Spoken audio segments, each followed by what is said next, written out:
What's up sa inyo mga ate at kuya? Ako nga pala si Kuya Len at nagbabalik na naman tayo dito sa Roblox Arise Crossover. So,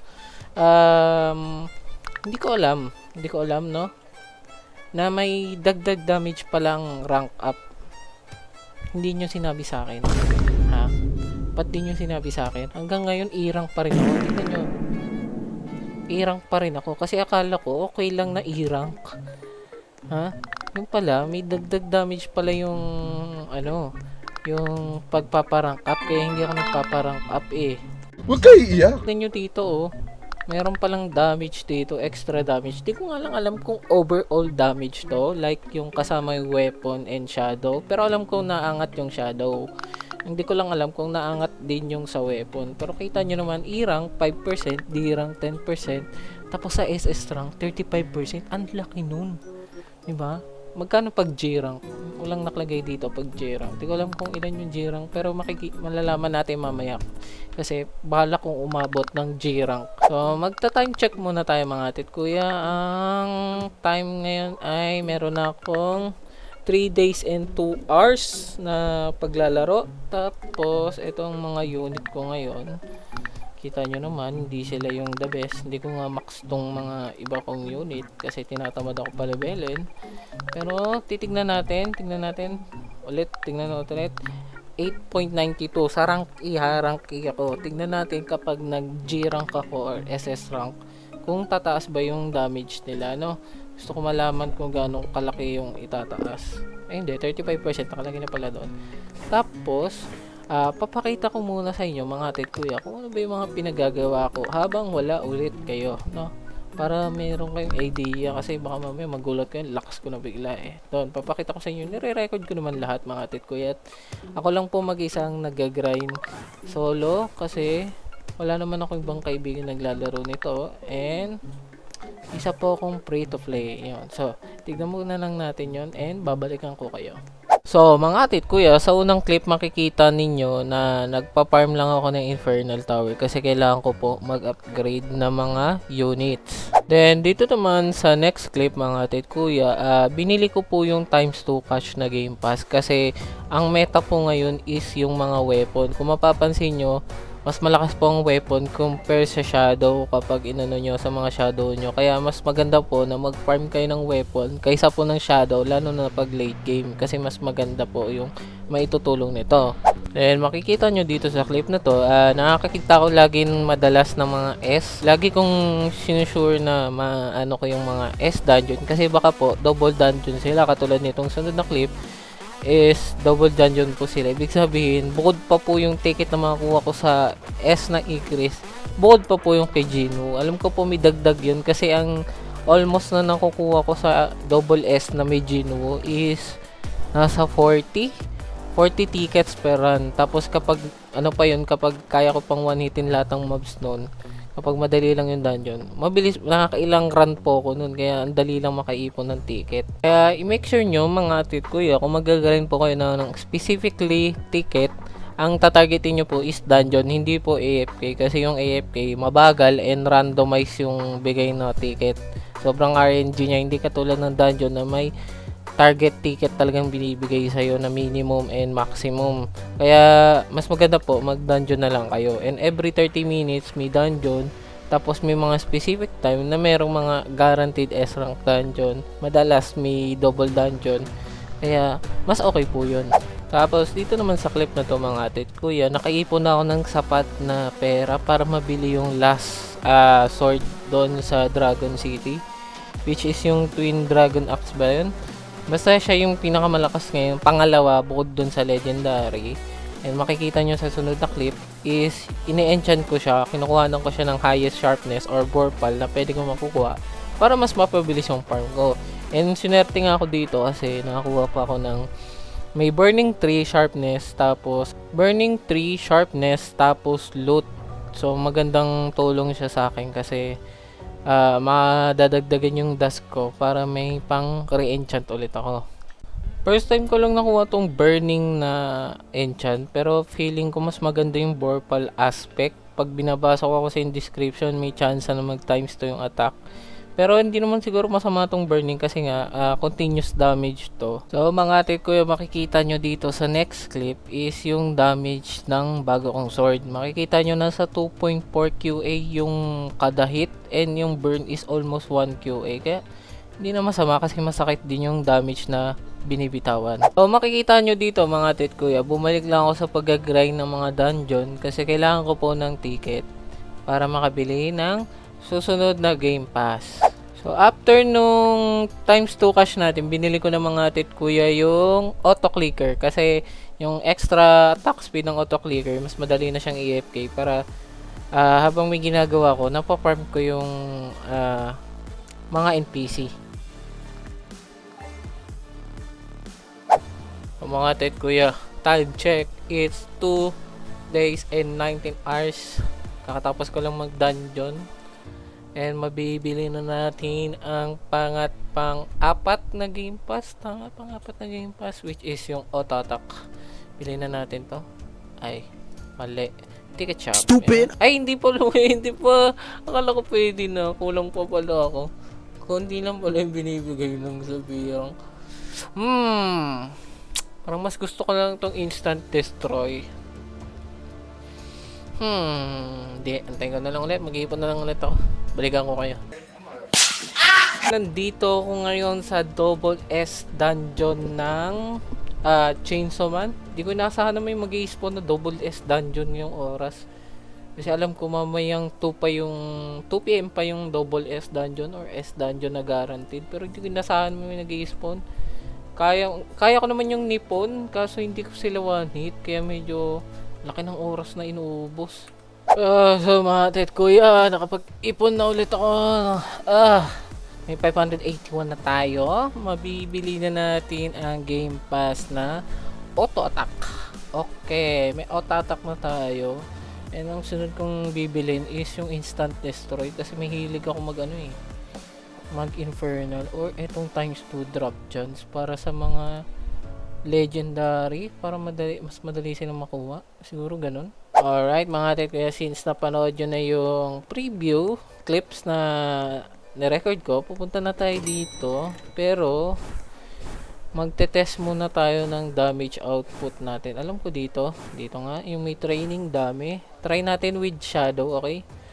Tingnan natin. Okay, umabot ng with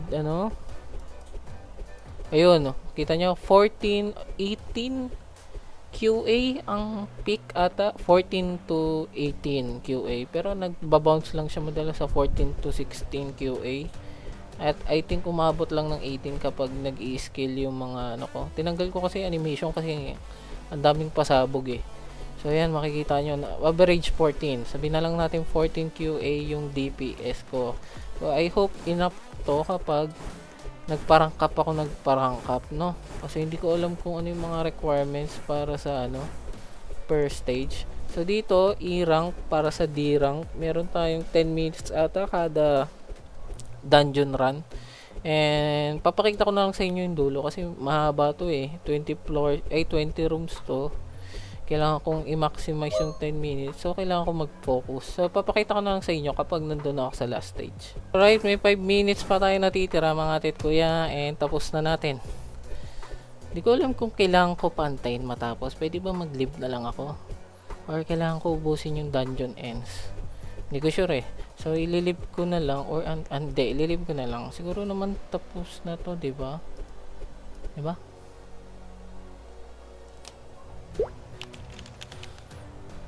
Okay, rank din na tayo mga tit kuya. Ngayon, babalik ulit tayo doon para naman sa anong sunod? Rank C. Rank C. Medyo nakakangalay lang siya. Kasi ang daming floor. So, rank C, 20 rooms, nabawasan ng isa. And 10 minutes pa rin. So, balikan ko kayo ulit mga tit kuya pag nasa last area na ako. Alright mga tit kuya, patapos na ako dito para sa D-rank. So nag-average tayo ng around 5 minutes per run. Sana mag-gento-gento lang hanggang sa may SS rank. Di ko alam kung mawanit ko. Pero sana umabot lang ng 5 minutes per run. Alright mga tit kuya, nasa final room na ulit tayo. So far dali pa lang siya. Okay, tapos kagad. 5 minutes ulit. Alright. Malapit na tayo. Under 5 minutes ulit mga kuya. And tapos na. Ang rank A dungeon. S rank. Here I go. Punk. Okay, S rank nga tayo. Under 5 minutes ulit. Halos pre-press lang kasi yung layout eh. Kaya madali lang siya makonsistent ng under 5 minutes. Okay, ngayon naman mga tit kuya, magpapa SS rank tayo, which is ang enemies naman is Facial Town. Siguro mas malalaki na HP nito, nasa ano na siguro 100 trillion. Ay nako, sakit ng aking mga daliri mga tit kuya kasi napapagod na ako kakapindot, pero start na natin to. Alright mga tit kuya, dito na ako sa final boss and nasa 5 minutes area pa rin naman tayo. And 2 hits ko lang yung boss. So mukhang kaya ko ata magpa J-rank. Baka nga kayanin end rank eh. Kasi tingnan nyo, may almost 5 minutes pa ako natitira lagi. So tignan natin. Alright mga tit kuya, it's time para sa J-rank, okay? J-rank Lucky Kingdom pa rin naman. Feeling ko kaya ko talaga to eh. Kaya anuhin muna natin to. Tapusin ko. Baka nga kaya ko mag-end rank eh. No? Feeling ko kaya ko. Kaya ito try muna natin to mga tit kuya. Kung kaya ko ba. So mga tit kuya, kita nyo nasa last ano na tayo. Medyo bumagal na yung run natin kasi hindi ko na ma-one hit. Lalo na yung kay Yuno. Inaabot ako ng 2 to 3 hits bago mapatay. So bumagal, under 4 minutes na tayo. Yung boss pa, ito. Ko alam kung gaano katagal to. Okay, malaki pa yung oras pa palang tira, no? So, yeah, officially G-rank na tayo mga ate kuya. Feeling ko, pakinggan nyo ako. Feeling ko, kaya natin magpa-end rank, ha? Feeling ko lang. Isipin nyo, may remaining 3 minutes pa ako. And kung mag-QI man yung buhay ng boss, feeling ko, kaya ko yan, ha? Ay, nawala. Yan. So, isa na tayong ganap na G-rank mga tit kuya. And check muna natin kung gaano kalakas yung damage na nadagdag sa atin, no? Umpisa natin kay 0 na kailang kanina is 8 trillion, ngayon ay 24 trillion. Hindi pa pala max to, na tinignan ko kanina. Hindi pa pala max yan kasi ang level ng 0 ko is 250. And ang max level pala niyan kapag G is G 260. So 129 dapat trillion yung damage niyan. And 24 pala. Kailangan ko pala palibelin yan, no? Mga tit kuya. And madami pa pala akong kailangan gawin. So tatry muna natin if kaya ko nga ba talaga yung end rank. Feeling ko kaya ko. Malakas kutob ko na kaya ko yung end rank. A few moments later. So mga tit kuya, mapapansin nyo, nasa floor ay room 8 na ako and under 5 minutes na ako. Hindi pa ako nakakakalahati. Mukhang hindi ko kaya, masyadong malaki yung HP nung Ika. Itong naka ano.